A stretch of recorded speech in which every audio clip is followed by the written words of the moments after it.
Students next நம்ம பார்க்குறது வந்து காஸ் ஜோர்டான் மெத்தட் இல்லையா. டைரக்ட் மெத்தடில் ஃபஸ்ட்டு காஸ் எலிமினேஷன் மெத்தட் பார்த்தோம். Next cos Jordan method. Gauss elimination மெத்தடை நல்லா அண்டர்ஸ்டாண்ட் பண்ணிக்கோங்க. ஏன்னா முக்கால்வாசி நம்ம அதில் இருக்கிற ஸ்டெப்ஸ் தான் இதுலேயும் நம்ம ஃபாலோ பண்ண போகிறோம். கொஞ்சம் எக்ஸ்ட்ரா ஸ்டெப்ஸ் இதில் இருக்க போகுது. ஸோ காஸ் ஜோர்டான் மெத்தடில் இருக்கிற ப்ராப்ளமும் அதே 3 ஈக்குவேஷன்ஸ் தான் எனக்கு கொடுத்துருக்காங்க. அதில் வந்து அன்னோன்ஸ் அவங்க x1 x2 x3ன்னு பார்த்தோம். இங்கே xy zன்னு இருக்க அன்னோன்ஸ். நெக்ஸ்ட்டு இதில் இருக்கிறது பார்த்தீங்கன்னாக்கா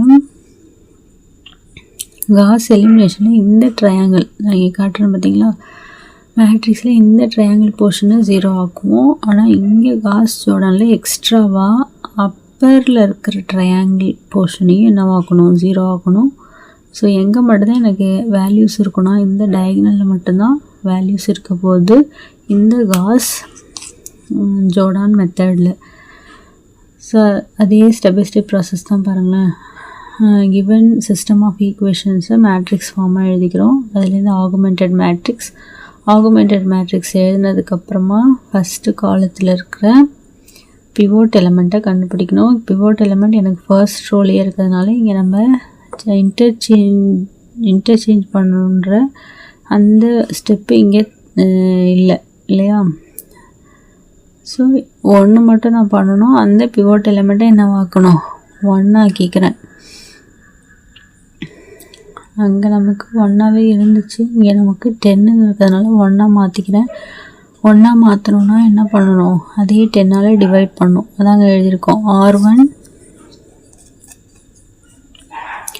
என்ன எழுதியிருக்கோம் பாருங்கள், R1 implies R1 divided by 10. So 10ஆல் டிவைட் பண்ணும்போது இந்த R1 வந்து என்னவாயிடும், 1 ஆகிடும் இல்லையா. அதாவது இந்த ஃபர்ஸ்ட்டு என்ட்ரி, இந்த என்ட்ரி பார்த்திங்களா, இது வந்து 1 ஆகிடுச்சு. ஸோ அப்போ நான் இதை 1 ஆக்கும் போது இங்கெல்லாம் 10 இல்லாதனால 10ஆல் இங்கெல்லாம் டிவைட் ஆகுது.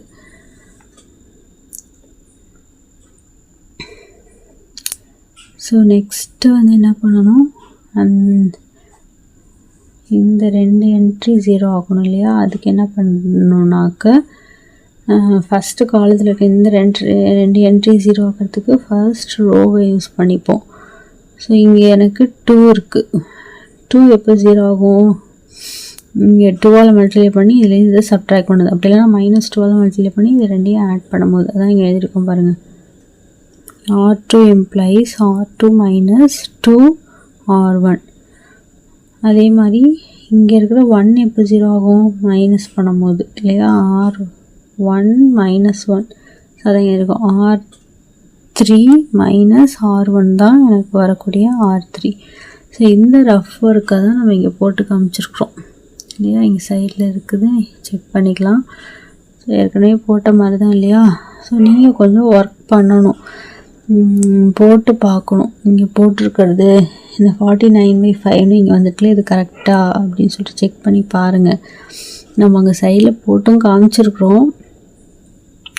ஸோ நான் உங்களுக்கு ஒன்று மட்டும் நான் காட்டுறேன் பாருங்கள்.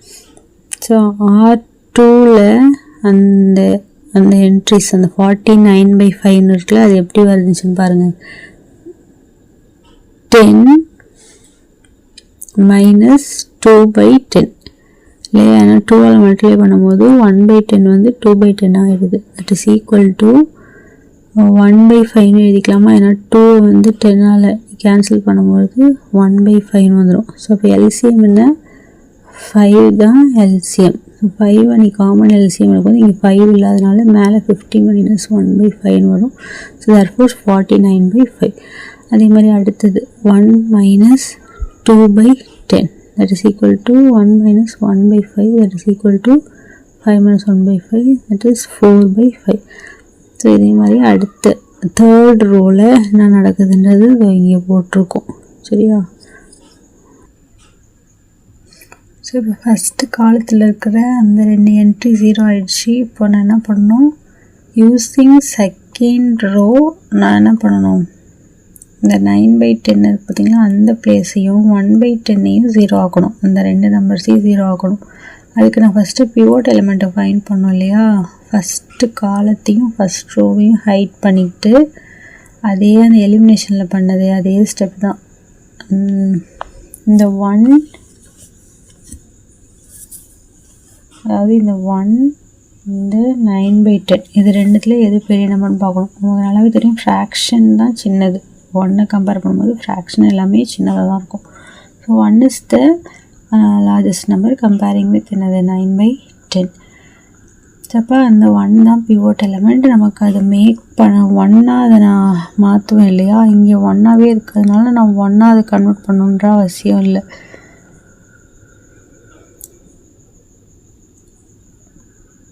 பிவோட் எலமெண்ட்டை பிவோட் எலமெண்ட்டை ஃபைண்ட் அவுட் பண்ணுறது இங்கே இருக்குது இல்லையா. அந்த நெக்ஸ்ட் பேஜில் நான் தெரியாமல் சொல்லிட்டேன். இங்கே இருக்கு பாருங்கள்.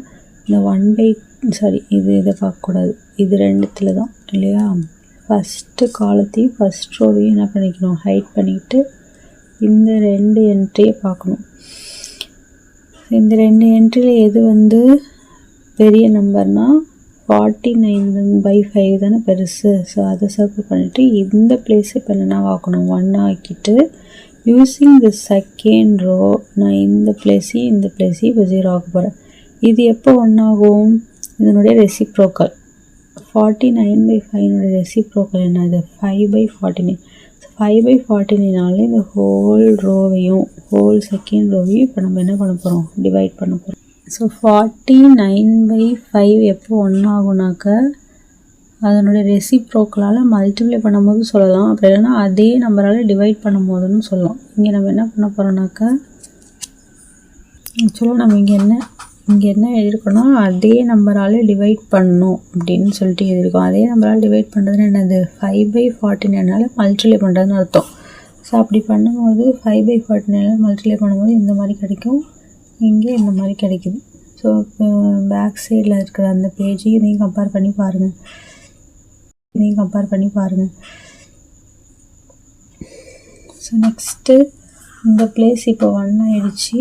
இப்போ நான் வந்து என்ன பண்ணணும், இந்த ரோவை யூஸ் பண்ணி இந்த என்ட்ரி அண்ட் இந்த என்ட்ரியை 0 ஆக்கணும். ஸோ அதுக்கு என்ன பண்ணுறோம், R1 implies R1 minus 1/10 R2. So எனக்கு இந்த இடத்துல என்ன இருக்குது, இந்த இடத்துல 1/10 இருக்குது, இங்கே 1 இருக்குது. ஸோ அப்போ இதை 1/10 மல்டிப்ளை பண்ணி இதுலேயும் இதை சப்ட்ராக்ட் பண்ணாக்க இந்த என்ட்ரி 0 ஆகிடும். அதே மாதிரி 9/10 எப்போ 0 ஆகும், அதே 9/10 இதை மல்டிப்ளை பண்ணி இதையும் என்ன பண்ணணும், சப்ட்ராக்ட் பண்ண ஆகிடும். அதான் இங்கே எழுதியிருக்கோம். R1 implies R1 minus 1/10 R2. R3 implies R3 minus 9/10 R2. So இதை நீ வந்து கேல்குலேட்டரில் போடுங்க சரியா. போட்டால் என்ன ஆகுது,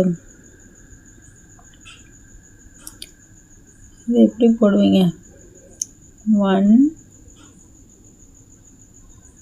R1 என்ன கொடுத்துருக்கோம், R1 minus 1/10 R2. R1 minus 1/10 R2. So R1ன்றது என்னது 1/10 minus 1/10. ஸோ இந்த இடம் 0. நெக்ஸ்ட் என்ன பண்ணணும், 1/10 minus 4/49 into 1/10 இல்லையா. 1/10 இதை மல்டிப்ளை பண்ணணும். ஸோ அப்போ நீங்கள் கேல்குலேட்டர் ஸ்ட்ரெயிட்டாக போட்டிங்கனாக்க இந்த என்ட்ரி என்ன வருதுன்னு சொல்லிட்டு கிடைக்குது. ஸோ இந்த மாதிரி எனக்கு 2 என்ட்ரி கிடைக்குது. செகண்ட் ரோ மாறாது, அதே செகண்ட் ரோ தான். இந்த இடம் மட்டும் இப்போ மாறும். இந்த இடம் என்ன பண்ணிகிட்ருக்கோம், R3 implies R3 minus 9/10 R2. So இதை வந்து 9/10 மல்டிப்ளை பண்ணணும். இப்போ 9/10 மல்டிப்ளை பண்ணிவிட்டு அதே 9/10 தானே மேலே இருக்குது. ஸோ சப்ட்ராக்ட் பண்ணும்போது இந்த இடம் 0. ஸோ நெக்ஸ்ட்டு 49/10 மைனஸ் கேல்குலேட்டரில் அப்படியே போடுங்க. 49/10 மைனஸ்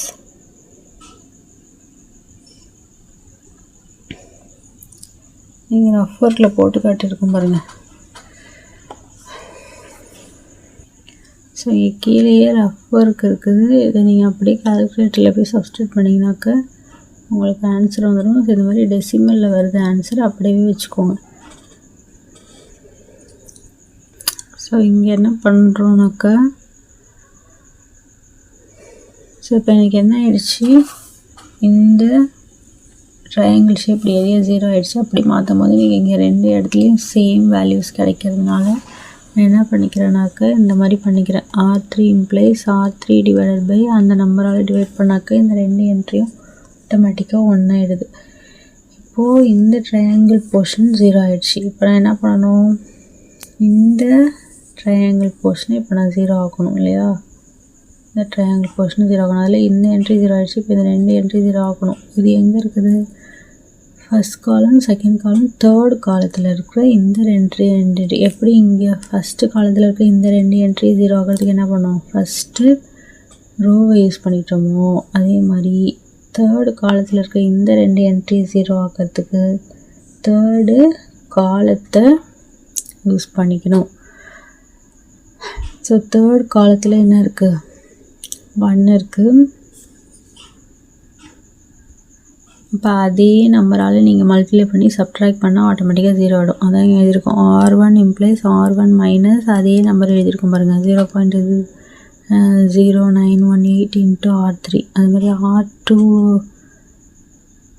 R2ல் இருக்கிற இந்த பிளேஸு 0 ஆகணும். அதே நம்பரால் இங்கே மல்டிப்ளை பண்ணி சப்ட்ராக்ட் பண்ணோம். R2 implies R2 minus 4/49 R3. So இந்த மாதிரி நீங்கள் மல்டிப்ளை பண்ணி போடும்போது எனக்கு அடுத்த ஸ்டெப்பில் என்ன ஆகிடுச்சு, ஃபைனலி வி கெட் இந்த என்ட்ரியில் மட்டும்தான் எனக்கு வேல்யூஸ் இருக்கும். மற்ற எல்லா என்ட்ரியும் என்ன ஆகிடுச்சு, சாரி இந்த இடத்துலையே நீங்கள் இந்த ஸ்டெப்லேயே பார்த்தீங்கன்னா 0, இந்த என்ட்ரி ஃபுல்லாக என்ன ஆகிடுச்சு 0 ஆகிடுச்சு. ஸோ இங்கே ஒரு கரெக்ஷன் இருக்குது, இந்த இடம் 0 ஆகிடுச்சு. அதனால இப்படி போட்டிருக்கோம்.